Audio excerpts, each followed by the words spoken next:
محمد بنایا گیا، پھر اسی نقش سے لے کے کچھ روشنی اس میں کونوں مکان کو سجایا گیا۔ مجھے تو یہ کہا گیا تھا کہ یہ کائنات کی روشنی میرے محمد کی وجہ سے ہے، اجالے میرے محمد کی وجہ سے ہے، توانائیاں میرے محمد کی وجہ سے ہے، یہ طاقتیں میرے محمد کی وجہ سے ہے، یہ استقامتیں میرے محمد کی وجہ سے ہے، جرأت و ہمت و قوت و طاقت استقامت یہ سب کچھ جلال و جمال و کمال میرے آمنہ کے درے یتیم کی وجہ سے ہے۔ تو میرے آقا کا زمانہ صرف مکہ کا زمانہ، میرے آقا کا زمانہ صرف مدینہ کا زمانہ، میرے آقا کا زمانہ بدر و احد خندق و خیبر کبھی کوئی یرموک موتا ذاتر کا سلاسیلہ پیر اعونا حملہ الاسد کا زمانہ۔ مجھے یہ بات حسب نہیں ہوئی، آمنہ کے درے یتیم تو رحمت للعالمین بن کے آئے ہیں، وہ پیغمبر ہیں جن کے لیے کہا جاتا ہے بدر تجھا شمس الصحا آفتاب ہدا نور ہدا سرفراز رضا تاجدار ہدا سید عزیزہ روح منیسہ شمع فیروزہ صاحب علماء جانشین عبداللہ جگر گوشہ آمنہ امام اہل حکمران عالم قائد انسانیت فخر کنین صاحب علماء سید الاولی سید الاخرین اکرم الاکرمین شفیع المسلمین راحت للناشئین رحمت للعالمین امام الانبیاء فخر انبیاء تاجدار انبیاء خاتم الانبیاء وجہ کائنات مقصود کائنات ہدایت کائنات وحدت کائنات مودت کائنات اخلاق کائنات گفتار کائنات للکار کائنات یلغار کائنات ہمت کائنات قوت کائنات جرأت کائنات استقامت کائنات طاقت کائنات فصاحت کائنات بلاغت کائنات حسن کائنات جمال کائنات کمال کائنات جلال کائنات عزت کائنات عظمت کائنات رفت کائنات بلندی کائنات آسرائے کائنات سہارائے کائنات رحمت کائنات حضرت محمد مصطفیٰ صلی اللہ علیہ وسلم کہا جاتا ہے۔ وہ تو صرف مکہ میں گئے، صرف مدینہ میں گئے، صرف میدانوں میں گئے، صرف جہاد میں گئے، لیکن میرے آقا کی رحمت تو زمانوں کے لیے ہے، پہاڑوں کے لیے ہے، ریاستوں کے لیے ہے، جزیروں کے لیے ہے، لیکن میرے نبی نے کہا خیر القرون کرنی، بہترین زمانہ میرا زمانہ۔ تو اس زمانے میں صرف مکہ کا زمانہ، صرف مدینہ کا زمانہ، صرف جہاد کا زمانہ، صرف لڑائیوں کا زمانہ۔ مجھے یہ بات حسب نہیں ہوئی، میں نے اپنے بابا ضیاء فاروقی سے سوال کیا، بابا جان مجھے سمجھ نہیں آیا۔ میرے بابا نے مسکرا کے کہا نبی کی حدیث پڑھو تو صحیح، پرکھو تو صحیح، سمجھو تو صحیح، اسی کے اندر سوال بھی موجود ہے، اسی کے اندر جواب بھی موجود ہے۔ میں نے کہا اللہ ابا جان کیسے پتا چلے گا؟ انہوں نے فرمایا خیر القرون کرنی کا مطلب ہے سب سے بہترین زمانہ، خیر کا زمانہ میرا زمانہ ہے۔ میں نے کہا بات سمجھ نہیں آئی۔ وہ فرمانے لگے اس میں ایک لفظ ہے کرنی جس کا مطلب ہے میرا زمانہ۔ میں نے کہا میں پھر بھی نہیں سمجھا۔ وہ فرمانے لگے اللہ کے نبی کہتے ہیں خیر کا زمانہ میرا زمانہ،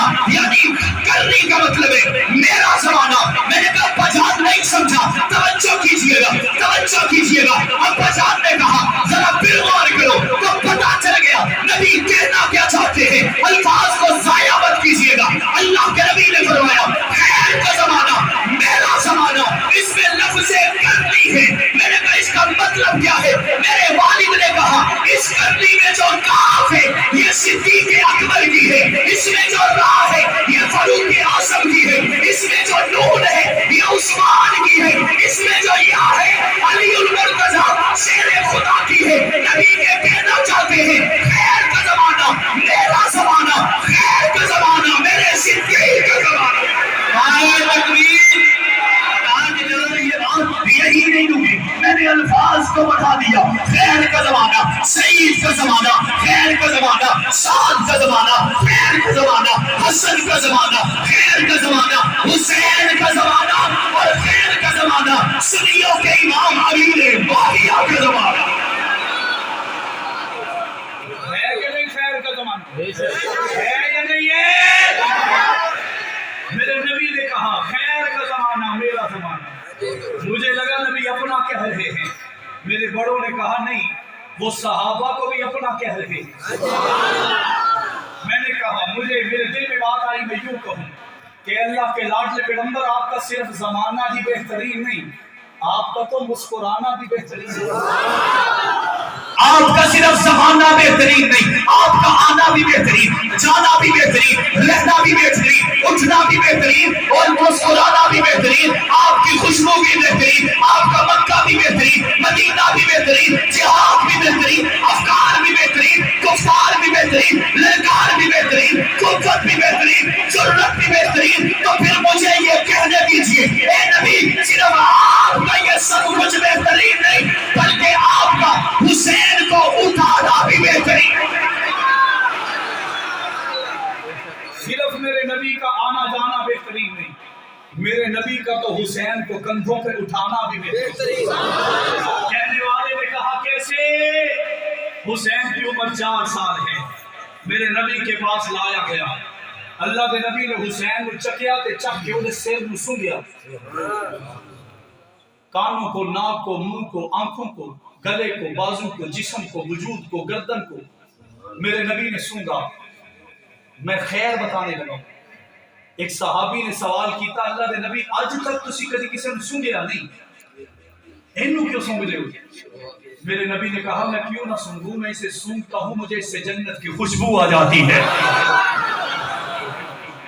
میں نے کہا پھر مجھے یہ کہنے دیجئے، لفظوں کا یہ ہجوم صدائے حسین رہے، لفظوں کا یہ ہجوم صدائے حسین رہے، میں بھی میرا سہر بھی برائے حسین رہے، کالے کو جا بتا دے، کافر کو جا بتا دے، بڑے اختصار سے وہ دین ہی نہیں جو سوائے حسین رہے۔ نعرہ تکبیر، تاجدار ختم نبوت، شان صحابہ۔ تو پھر حسین کا نام پہلے کیوں لیا؟ میں نے کہا کوئی لاڈلا بھی ہوتا ہے، کوئی قریبی بھی ہوتا ہے، کوئی پیارا بھی ہوتا ہے۔ کہنے لگا اس کے بعد کیا کہیں گے؟ میں نے کہا اسی حسین سے بتاؤں گا کہ حسین نے بھی جسے پہلا مانا اسے ابوبکر کہتے ہیں۔ حسین کو کندھوں پہ بٹھایا، حسین بہترین۔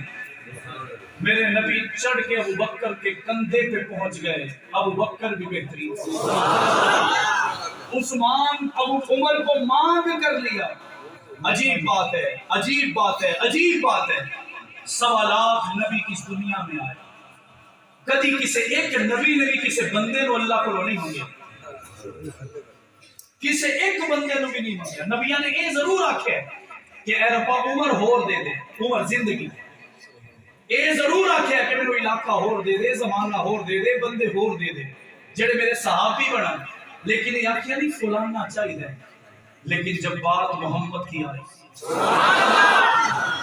اور میرے آقا نے کہا بھی کیا، ایسے الفاظ زندگی میں کسی کے لیے نہیں فرمائے۔ اللہ کے نبی نے کہا اللہم اعز الاسلام، اللہم اعز الاسلام بعمر ابن الخطاب۔ ربا اگر تینوں اسلام دی عزت چاہیے، اگر تینوں اسلام دی عزت چاہیے کہ اس عزت نو لے آن لے مینوں خطاب دا پتر عمر چاہیے۔ یعنی کہ نبی نے اپنا نوکر بنا کے نہیں مانگا، گھر کے کام کاج کے لیے نہیں مانگا، پانی ڈھونے کے لیے نہیں مانگا، بزنس کروانے کے لیے نہیں مانگا۔ اللہ کے نبی نے مانگا تو اسلام کی عزت سمجھ کے مانگا۔ میں نے کہا عمر کا مانگنا بھی بہترین، عثمان کو دوہرا دماد بنانا بھی بہترین، علی کو چلنا سکھانا بھی بہترین، شیر خدا بنا جانا بھی بہترین۔ تو پھر مجھے یہ کہنے دیجئے اہل نظر کی آنکھ کا تالا علی علی، اہل وفا کے دل کا سہارا علی علی، رحمت نے لے لیا مجھے آغوش نور میں، شب شب میں نے دل سے پکارا علی۔ تاجدار ختم نبوت، شان۔ بات سمجھ میں آ رہی ہے؟ سارے ہم سمجھ آ رہی ہے اور تو رنگ کے جا رہی ہے؟ آ رہی ہے؟ میں نے کہا نبی نے جنہیں خیر کہا وہ میرے صحابہ، وہ میرے ایک عجیب بات میرے والد کہا کرتے تھے، فرماتے تھے جس نے قرآن پڑھا وہ قاری بنا، جس نے نماز پڑھی وہ نمازی بنا، جس نے کلمہ پڑھا وہ مسلمان بنا، جس نے سجدہ کیا وہ سجدہ کرنے والا بنا، جس نے رکوع کیا وہ رکوع کرنے والا بنا، جس نے فکر کی مفکر بنا، تدبیر کی مدبر بنا، تحقیق کی محقق بنا، فکر کی مفکر بن گیا، اور آگے بڑھ کے فرمایا اگر کسی نے کعبے کو دیکھا تو حاجی بن گیا، اگر کسی نے قرآن پڑھا تو قاری بن گیا، اگر کسی نے حدیث پڑھی تو محدث بن گیا، اگر کسی نے تفسیر کی تو مفسر بن گیا۔ یہ میری اور تیری بات ہے، اگر کسی نے تجارت کی تو تاجر بن گیا۔ میں ان صحابہ پہ جانے کیوں نہ لٹاؤں جنہوں نے سجدہ کیا تو قرآن بن گیا، جنہوں نے سجدہ کیا تو قرآن بن گیا، وہ رکوع میں گئے تو قرآن بن گیا، وہ قرآن پڑھتے ہیں تو قرآن بنتا ہے، وہ حدیث پڑھتے ہیں تو قرآن بنتا ہے، وہ تفسیر کرتے ہیں تو قرآن بنتا ہے۔ انہوں نے کعبے کو دیکھا قرآن بن گیا، نبی کے قدموں کو دیکھا قرآن بن گیا، نبی کے چہرے کو دیکھا قرآن بن گیا، جہاد کیا تو قرآن بنا، فکر کی تو قرآن بنا، تدبیر کی تو قرآن بنا، تحقیق کی تو قرآن بنا، اور میرے نبی کے قدموں میں آئے تو قرآن بن گیا۔ میرے الفاظ ضائع نہ کیجیے گا، میں نے تجارت کی تو تاجر بن گئے، محمد کے صحابہ نے تجارت کی تو اللہ کا قرآن کہنے لگا رجال لا تلہیہم تجارت ولا بیع عن ذکر اللہ وذروا البیع۔ میں نے کہا ربا یہ تو دنیا کا کاروبار ہے، اللہ نے فرمایا تو کاروبار کرے گا تو تاجر بنے گا۔ میرے محمد کے لاڈلے کاروبار بھی کریں گے تو اللہ کا قرآن بن جائے گا۔ اسی توبہ کریے تو لوگ کی آخر یار توبہ کرنے والا بن گیا۔ میرے صحابہ توبہ کریں تو قرآن کہے التائبون، میں عبادت کروں تو قرآن وہ دنیا والے کہیں یار بندہ بن گئے ہوں سیدھا ہو گیا، لیکن قرآن وہ توبہ کرے تو قرآن کہے التائبون العابدون الحامدون السائحون الراکعون الساجدون العاملون بالمعروف والناہون عن المنکر۔ میں نے کہا قرآن یہ کیا ہے؟ اللہ کے قرآن نے کہا یہ محمد کے صحابہ ہیں، ادائیں کر رہے ہیں، اللہ قرآن بناتا بھی جا رہا ہے، صحابہ کو جنت میں پہنچاتا بھی جا رہا ہے۔ بات سمجھ میں آئی؟ اگلی بات اس سے بھی زیادہ مزیدار ہے، توجہ ہے؟ ٹھیلے پہ آگے بابا بہت ہی تگڑا ہے، ذرا بلند آواز سے کہیں سبحان اللہ۔ قرآن کی سورت عادیات ہے، سب نے پڑھی ہے، والعادیات ضبحا فالموریات قدحا فالمغیرات صبحا فاثرن به نقعا فوسطن به جمعا۔ میں نے کہا قرآن یہ کیا ہے؟ کہنے لگا صحابہ کی شان ہے۔ میں نے کہا اس میں کسی صحابی کا نام ذکر تو نہیں ہے، کوئی ضمیر تو لوٹ نہیں رہی، پھر صحابہ کا ذکر کیسے ہے؟ توجہ ہے، میں ایویں نہیں کہہ رہا، تھوڑی توجہ جڑی ہے نا وہ ادھر ادھر ہو رہی ہے، ذرا بلند آواز سے کہیں سبحان اللہ۔ قرآن سب کہہ دیں قرآن، بلند آواز ساتھ کہہ دیں عالی شان۔ میں نے کہا قرآن سورۃ العادیات ہے، اس میں ابو بکر عمر عثمان و علی طلحہ زبیر حسن حسین کسی کا بھی ذکر نہیں۔ قرآن کہتا ہے نہیں، یہ ہے تو صحابہ کی شان، لیکن اللہ نے سورۃ العادیات میں صحابہ کے گھوڑوں کی قسمیں اٹھائی۔ کس کی؟ کس کی؟ مینوں بڑا عجیب لگیا کہ اللہ دا قرآن ہے تے گھوڑیاں دی گل کر لے۔ میں نے کہا ہے قرآن صحابہ کے گھوڑوں کی قسمیں؟ قرآن نے کہا اللہ ان سے راضی کریں کہ صرف گھوڑوں کی قسمیں نہیں، اللہ تو صحابہ کے گھوڑوں کی ٹانگوں کی قسمیں اٹھا رہے۔ میں نے کہا صحابہ کے گھوڑوں کی ٹانگوں کی قسمیں؟ قرآن نے کہا نہیں، صحابہ کے گھوڑوں کی پاؤں کی قسمیں قرآن اٹھا رہے۔ میں نے کہا پاؤں کی قسمیں؟ اللہ کے قرآن نے کہا نہیں، صحابہ کے گھوڑوں کے پاؤں پہ جو لوگ کھر لگاتے ہیں، لوہے کی کھری، اللہ کا قرآن تو ان کھریوں کی قسمیں اٹھاتا ہے۔ میں نے کہا صحابہ کے گھوڑوں کے پاؤں کی کھریوں کی قسمیں؟ ہائے ہائے ہائے، اللہ کا قرآن کہتا ہے نہیں، جب یہ کھریاں اللہ کے رستے پہ نکلتے ہوئے سمندروں کا سفر کرتی ہے، پتھروں کا سفر کرتی ہیں، اللہ کا قرآن کہتا ہے کہ جب وہ کھریاں سڑکوں پہ جاتی ہیں، جب پتھروں سے ٹکراتی ہیں تو ان پتھروں سے آگ کے شعلے نکلتے ہیں، اللہ کا قرآن تو صحابہ کے گھوڑوں کے ان شولوں کی بھی قسمیں اٹھا رہا. میں نے کہا قرآن اتنا کچھ صحابہ کے لیے, تو قرآن نے کہا صرف میرے میں نہیں. میرے والد کہا کرتے تھے میں نے تورات کو پڑھا جو حضرت موسیٰ پہ نازل ہوئی. موسیٰ کی کتابیں ہونا تو یہ چاہیے جیسی کتابیں اودا ہی نہ ہوئے, اودا ہی تذکرہ ہوئے, اودا ہی جھنڈے ہوئے. لیکن آپ حیران ہوں گے کتاب موسیٰ کی ہے. میرے والد کہتے ہیں میں نے اسے پڑھا تو میرے قدموں کے نیچے سے زمین نکل گئی. موسیٰ کی کتاب میں 13 مرتبہ موسیٰ کے صحابہ کا ذکر ہے, 17 مرتبہ محمد کے صحابہ کا ذکر ہے. میرے والد فرماتے ہیں میں نے زبور کو پڑھا جو حضرت داؤد پہ نازل ہوئی. حضرت داؤد پہ یہ کتاب نازل ہوئی, لیکن ہونا یہ چاہیے داؤد کی کتاب ہے, انہی کے افسانے ہوں, انہی کے ترانے ہوں. حیرت تب ہوئی کہ جب داؤد کی کتاب میں صرف 7 مرتبہ داؤد کے صحابہ کا ذکر آیا اور 11 مرتبہ محمد کے صحابہ کا ذکر آیا. فرماتے میں نے انجیل کو پڑھا, انجیل جو حضرت عیسیٰ پہ نازل ہوئی. آج بھی عیسائی پوری دنیا میں سب سے زیادہ تعداد رکھنے کے دعوے دار ہیں. میرے والد کہتے ہیں فرماتے ہیں میں نے انجیل کو پڑھا, عیسائیوں کی کتاب ہے, ہونا تو یہ چاہیے. عیسائی کہتے ہیں سب کچھ ہمارا, لیکن عیسیٰ کی اس کتاب انجیل کے اندر جب میں نے پڑھا صرف 9 مرتبہ عیسیٰ کے صحابہ کا ذکر آیا اور 14 مرتبہ میرے محمد کے صحابہ کا ذکر آیا. میں نے کہا صحابہ کا عاشق میں ایسے ہی نہیں ٹھہرا. پھر میں نے قرآن کے سینے میں دیکھا, مجھے صحابہ نظر آ گئے. میں نے صحابہ کے سینے میں دیکھا, مجھے قرآن نظر آ گیا. بتاؤ یہ عظمت ہے یا نہیں ہے یا نہیں ہے؟ گزشتہ سال بات ختم کرنے کی طرف جا, گزشتہ سال پاکستان میں سیلاب آیا. ابھی 2-3 شباب بھی ہے, جوانی بھی ہے. کسی اور دے گھر دی رونق بن جا, کسی اور دے گھر دا لباس بن جا. ذرا جذبہ دیکھو, کون اسے گرا سکتا ہے؟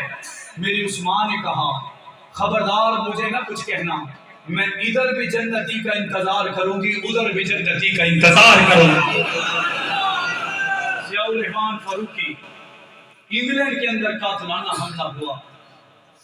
میرے والد شہید کے چہرے پر اتنی چوٹیں آئی کہ یہاں آنکھوں کے نزدیک سے یہ ماس, یہ پوڑے اتر کر زمین پر گر پڑے.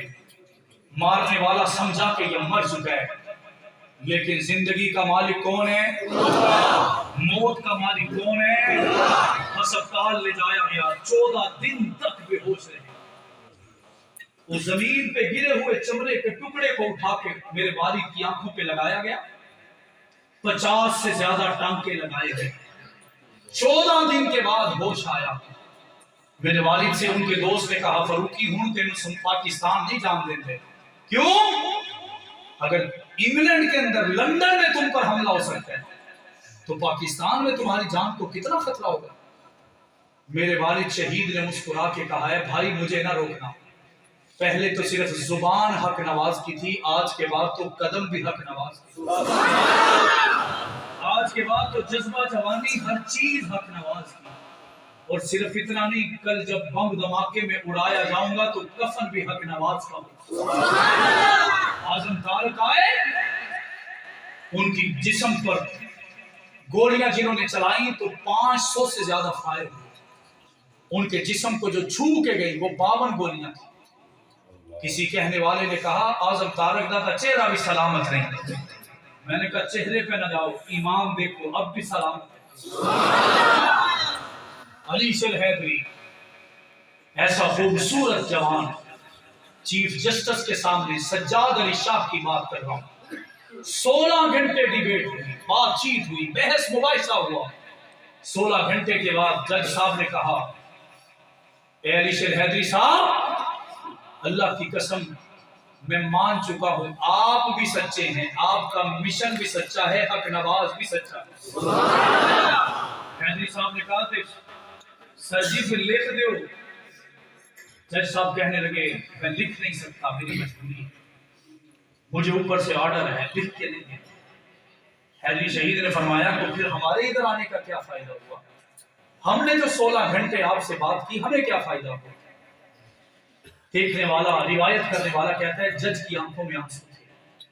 وہ کہنے لگا علی شیر حیدری گھبرانا نہیں ہے، ان 16 گھنٹوں میں کوئی اور فائدہ ہوا ہو یا نہ ہوا، تو نے ان 16 گھنٹوں میں مجھے امی عائشہ کا سچا دیوانہ بنا دیا۔ میں بات مسعود الرحمان عثمانی کی طرف، شمس الرحمان معاویہ کی طرف۔ مولانا شمس الرحمان کا گھر حافظ صاحب نے دیکھا ہوا، عیسائیوں کا قبرستان، عیسائیوں کی بستی ہے، سامنے سنیوں کا قبرستان۔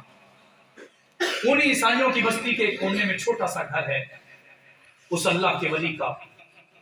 رات کو سوئے، شور مچ گیا، دیکھا کہ عیسائی یہ نقل کر رہے ہیں، عیسائیوں کا پوپ کہہ رہا ہے کہ رات کو تاریکی میں ہمیں خوشبو آئی، ہم گھر سے نکلے کہ خوشبو آ رہی سی قبرستانوں تے اسی سوچا کہ جا کے دیکھتے ہیں کادی خوشبو جڑی آج تک اسی سنگی نہیں۔ کہتے ہیں یہ سوچ کر میں جانے لگا تو دل میں خیال آیا مسلمانوں کا قبرستان ہے، ادھر چلا گیا تو کوئی فتویٰ لگ جائے گا، کوئی جنونی مجھے مار دے گا۔ میں نے اسی وقت اپنے ایک مسلمان دوست کو اٹھایا، میں اسے لے کے خوشبو کو ڈھونڈتا ایک جگہ پہ پہنچا تو میرے قدموں کے نیچے سے زمین نکل گئی کہ جس قبر سے خوشبو آ رہی تھی اسے شمس الرحمان معاویہ کہتے ہیں، اور وہ خوشبو بھی جنت کی آ رہی تھی۔ میں نے کہا مسعود الرحمان عثمانی کے جذبوں کو دیکھ لو، بھائی قاسم کے جذبوں کو دیکھ لو، گجرانوالہ کا شہری ہے، 1998 کے اندر لاہور، گجرانوالہ سے لاہور اپنی ملازمت کے لیے آ رہا ہے، راستے میں اغوا کر لیا گیا، ٹیکنالوجی نہیں ہے، موبائل نہیں ہے، گھر والوں نے سمجھا کہ اپنے کالج پہنچ گیا، کالج والوں نے سمجھا کہ ابھی تک گھر ہوگا، کسی مجبوری سے نہیں آیا۔ 1 مہینہ گزر گیا، جب پتا چلا کہ قاسم چودھری نہ گھر میں ہے نہ دفتر میں ہے، تلاش کیا گیا تو سبزہ زار تھانے میں پتا چلا کہ ایک لوارث لاش ملی ہے۔ اس کی بہن ڈھونڈنے کے لیے آئی، اپنے دل پہ ہاتھ رکھو، ہم نے دنیا میں کسی سے کیا لینا ہے، ہم نے کون سا کسی سے بنگلہ جائیداد کوٹھی مانگ لی، ہم تو طیبہ طاہرہ عابدہ عاتقہ لائقہ عفیفہ پاکیزہ مقدسہ عظیمہ صالحہ عابدہ حافظہ عالمہ صالحہ عابدہ زاہدہ اما عائشہ کی عزت کا تحفظ مانگ رہے ہیں۔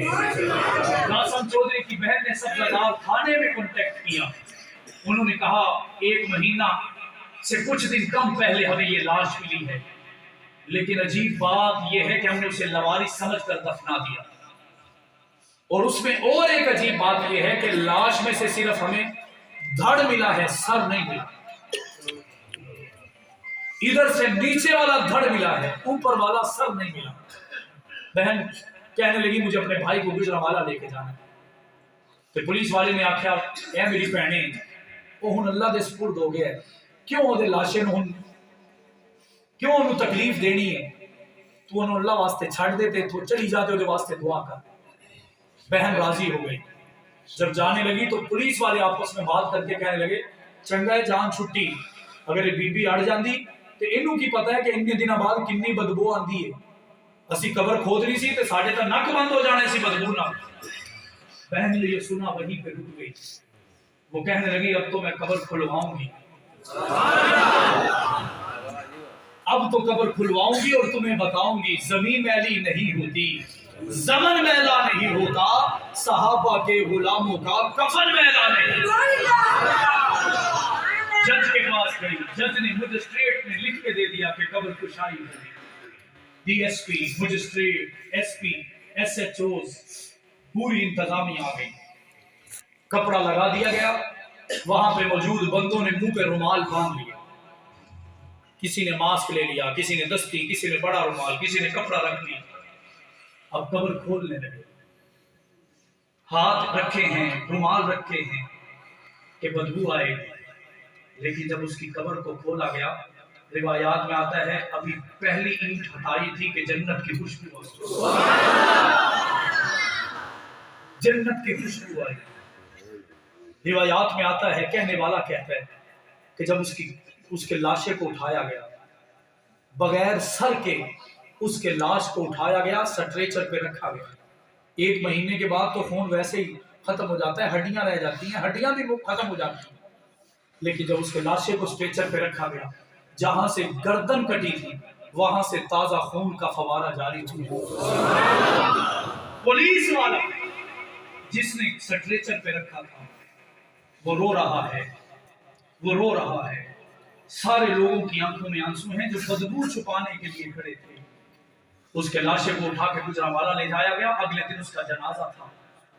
یہ پولیس والا جس نے قبر سے نکالا یہ گجرانوالہ پہنچ گیا. اس کے دوستوں نے، اس کے کزنوں نے کہا کہ پولیس والے کیا لینے آئے ہو؟ کل تک تم منہ چھپا رہے تھے. وہ کہنے لگا جن ہاتھوں سے قاسم کے لاشے کو اٹھایا ہے، اللہ کی قسم یہ دیکھو اب تک خون صاف نہیں کر سکا. جب بھی اسے دھونے کے قریب جاتا ہوں مجھے جنت کی خوشبو روک دیتی ہے. اس وجہ سے ڈی ایس پی نے آ کے معافی مانگی.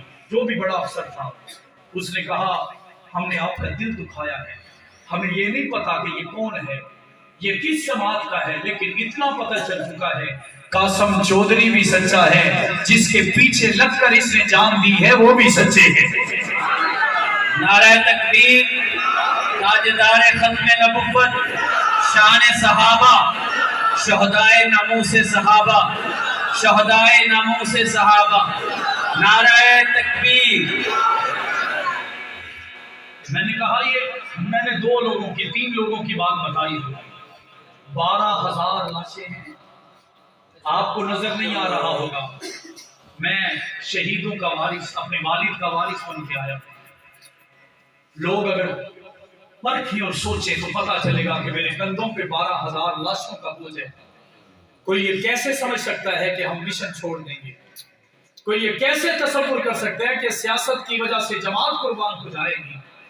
کوئی یہ تصور کر سکتا ہے کہ ہم اپنی ذات کے لیے نبی کی جماعت کو چھوڑ دیں گے؟ رب کعبہ کی قسم، اس زندگی کا ایک ایک لمحہ، ایک ایک ذرہ، ایک ایک سانس، ایک ایک بوند صحابہ کی مقروض ہے. اور کل یہ قرض تبھی ادا ہوگا جب ابو بکر کے لیے عمر و عثمان و علی، طلحہ، زبیر، حسن، حسین، علی معاویہ کے لیے اپنے آپ کو کھپا کے قبر کی مدانوں میں اتار جائیں گے. تب صحابہ بھی راضی ہو جائیں گے، نبی بھی راضی ہوگا، نبی کا خدا بھی راضی ہو جائے گا. نعرہ تکبیر. شان صحابہ، صحابہ کا جو غلام ہے، صحابہ کا جو غلام ہے. تو بتائیے ساتھ چلیں گے؟